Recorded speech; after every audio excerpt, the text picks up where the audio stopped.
Nung isang araw nga pala habang nagbabanding kami ni Mrs. nanonood kami ng TV. Tapos biglang nag-brown out. Bad trip, di ba? Pero sa amin guys, ang brownout, hindi namin pinoproblema. Bakit? Tignan nyo mga bossing, nakakanood kami ng TV, meron kaming electric fan, yung stereo namin is gumagana. Yung mga anak ko, ayun at nakakapaglaro pa.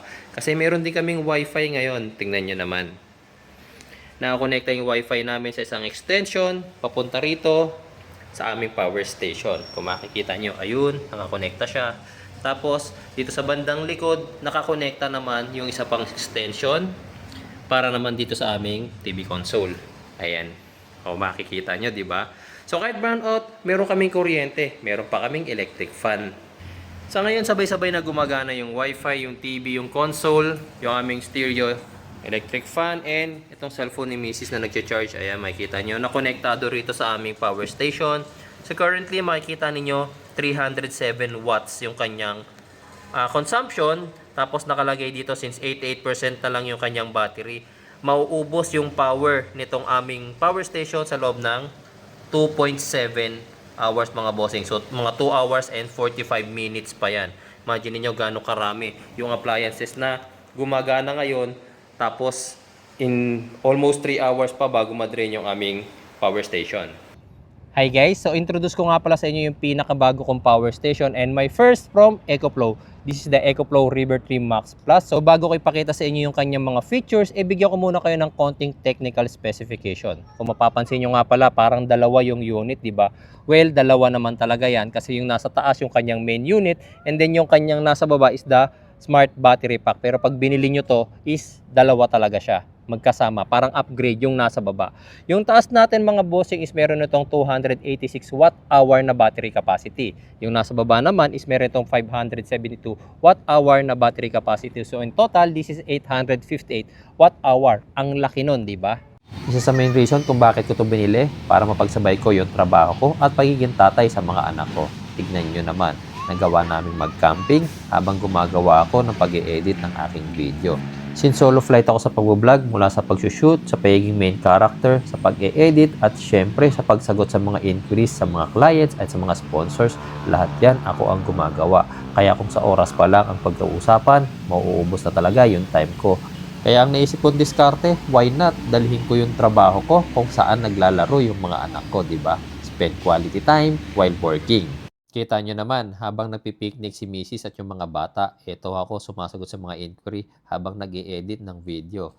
Tapos, naka-electric pan pa sila. Tingnan nyo yung power station, pina-power up niya yung laptop, yung aking cellphone, yung electric pan. Tapos, nagcha-charge pa ng cellphone si Mrs. Para mas makatipid na nga rin pala, habang bumabiyahe kami papunta sa park kanina, nagcha-charge na kaya ako dyan ng power station. Tingnan nyo. O di ba? Wala nang madadagdag na electric bill sa akin monthly. Tapos dahil nasa park nga rin pala kami at nakita akong maaraw, o ayan, tignan nyo naman, nilatagan ko ng solar panel. O di ba? Libre ngayon ang pagcha-charge ko habang ginagamit ng mga anak ko yung electric fan, yung kabilang side naman, nagcha-charge yung aking solar panel. So ito papakita ko sa inyo. Para mag-start siya, kailangan nyo lang pindutin tong bilog na to and magbo-boot up na agad yung ating power station. Meron itong 8 output. Unang-una yung kanya cigarette lighter socket, tapos dalawang USB-A, meron itong USB Type-C dito sa kanyang main unit, tapos another USB Type-C sa kanyang smart battery pack. Pagdating dito, meron din siyang 230 volts outlet, tapos sa likod, meron ulit dalawang 230 volts outlet. So 8, 'di ba? Ang dami niyong pwedeng paggamitan ng appliances and gadgets dito. Tapos eto mga bossing, kanina sabi ko sa inyo dalawang unit siya, 'di ba? Makikita niyo itong button na to, pindutin niyo lang 'yan. Mapaghihiwalay niyo na yung dalawang unit. Ayan.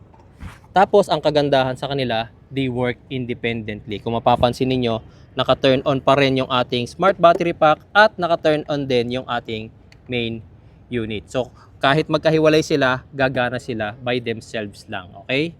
Dito sa kanyang main unit, bandang likuran, makikita nyo itong part na to, binababa yan. Ito yung kanyang mga charging ports, ito yung para sa wall outlet natin. Dito naman natin siya kina-charge kung gagamitin natin yung cigarette lighter socket ng ating mga sasakyan or kung meron kayong solar panel. Tapos ito yung connection natin kung gagamitin natin yung computer natin for the power management.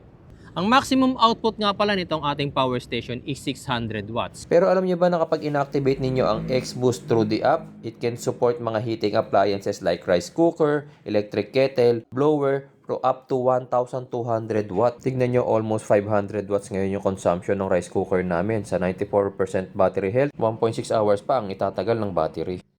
Pwede rin itong gamitin as a UPS or uninterruptible power supply. So as of now, may sariling UPS yung aking computer pero nakadisconnect siya. Ngayon, kinonekta natin itong desktop computer ko dito sa likod. Yung isang wire is para sa monitor and yung isang wire is para sa ating CPU. Okay? So, nilagyan ko rin mga bossing ng connection yung ating power station galing dun sa wall outlet. Kung makikita ninyo, input power natin is 749 watts. Tapos yung output naman natin o yung consumption ng aking computer is 106 watts. Okay, pabago-bago siya. Lalagay ko lang muna itong ating camera sa cellphone stand. Tapos subukan nating tanggalan ng power yung power station kung magkakaroon ng fluctuation sa kuryente yung aking PC. So ngayon guys, tatanggalin na natin itong connection ng ating power station sa wall outlet. Check nyo kung mag-fluctuate yung kuryente nitong ating computer. Okay, so tuloy-tuloy pa rin. Makikita nyo yung video. Even yung video natin, hindi siya nag-fluctuate. Pakita ko muna sa inyo.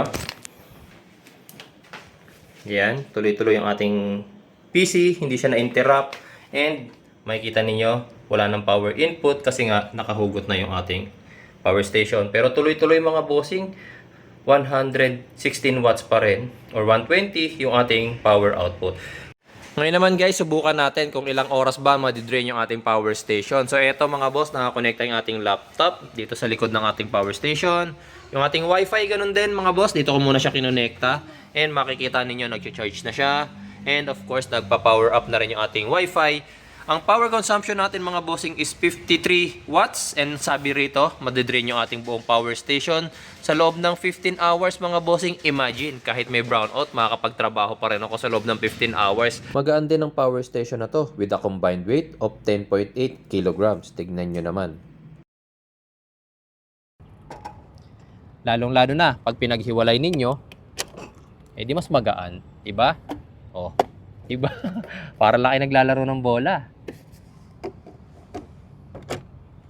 Ang power station na to ay gumagamit nga pala ng LiPo4 batteries, and take note, meron tong 5-year manufacturer warranty at yung power station mismo can last up to 10 years. Imagine guys, ganun katagal ang buhay ng power station na to. Doon naman tayo kung paano siya charge. Merong 4 na paraan para i-charge itong ating power station. Una, yung pinaka-common, yung isinasaksak natin siya sa ating wall outlet. At yun din yung pinaka-mabilis na paraan. So habang nagpe-prepare ka sa isang camping, habang nagbibihis ka or nilalabas mo lahat ng gamit para dadalhin ninyo sa camping, eh nagcha-charge ka ng power station mo. Pangalawang way naman is kapag ka nagcha-charge ka using yung cigarette lighter socket ng iyong sasakyan. Imagine, umaandar yung sasakyan mo, tapos nagcha-charge ngayon yung iyong power station. Medyo economical yung bagay na yon. The third thing is yung paggamit ng generator. Pero hindi ako masyadong gumagamit ng generator, and wala rin naman akong generator kasi ayoko kasi ng merong emissions, and also ayoko ng maingay. And the most economical and most practical way of charging yung power station natin is of course yung paggamit ng solar panel. Imagine, libreng kuryente yon. Ginagamit lang natin ang power of the sun para ma-charge ang ating power station. Kung araw-araw na nanlolobat yung ating power station, tapos araw-araw din tayong nakakalibre ng kuryente gamit ang solar panel, napakalaking tipid nun para sa atin. Isa pa sa magandang feature nitong bago nating power station guys, meron tong app. Ito, pindutin lang natin yan, EcoFlow. Tapos kapag na-setup na natin siya dito sa ating app, makikita nyo na siya, River 3 Plus. Pindutin nyo lang yan. Sa ating app, makikita ninyo una-una kung ilang days or hours pa bago malobat yung ating power station, kung ilan pa yung battery health niya, yung output, kung ilan power yung inilalabas niya kapag may ginagamit natin siyang pang charge sa mga appliances o sa mga gadgets natin. Yung input naman, kapag sina-charge na natin siya. Okay? Tapos dito, mga bossing, meron nga pala tong ilaw, SOS light. Yan, buksan muna natin. Ito yung brighter. Tapos ito naman yung SOS. Okay, pwede na rin natin patayin yan dito. Tapos, since ngayon hindi pa nag-charge yung ating tablet kasi hindi pa natin tinurn on yung ating 220 volts outlet, pwede natin yung i-turn on dito. Yan, makikita nyo umilaw yung button na yan, tapos nag-charge ngayon yung ating tablet. Ngayon kung gagamitin naman natin yung cigarette lighter socket tsaka yung mga cellphone chargers and USB rito, turn on natin yung 12 volts DC. Makikita nyo, iilaw to. Yun, umilaw na siya. So, pwede na. May power na tong mga to. Ngayon, pag tapos na tayong mag-charge, kunyari, iniwan natin to sa baba, sa ibang kwarto, tapos na tayong gamitin, nakalimutan natin patayin, hindi nyo na kailangan puntahan pa. Ito lang yan, turn off nyo lang. Confirm. Yan, patay na yung ating power station. So ano pang hinihintay mo? Kung bet mo ang power station na to, yung product link nasa video description lang and sa pin comments. Good news, dahil nakasale nga pala sila ngayon sa mga paborito nating online shop. So add to cart na!